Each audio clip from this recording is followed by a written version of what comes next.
Good evening. Thank you for joining us tonight. I'm Jacqueline Fernandez. And I'm Erin Sullivan. Let's get right into our top 6 headlines at 6. Breaking tonight, the Nebraska Supreme Court rules Mark Martinez is eligible to run for Douglas County Sheriff.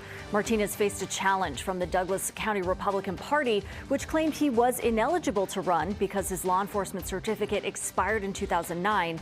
But Martinez's campaign said that law doesn't explicitly state his credentials need to be active. Today, the state's highest court agreed, meaning he will be on the ballot in the fall.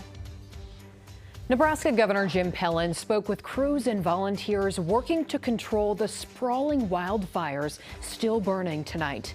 To date, those fires have burned more than 800,000 acres in less than a week. After 15 years, West Des Moines police made an arrest in the murder of realtor Ashley Auckland. Police say they cannot release any information on how the person in custody is connected to Auckland because they don't want to jeopardize this case. The Federal Reserve today opting to leave its key interest rate where it is. Fed officials say they're keeping an eye on how rising oil prices will ripple through the economy. The Fed made 3 rate cuts last year.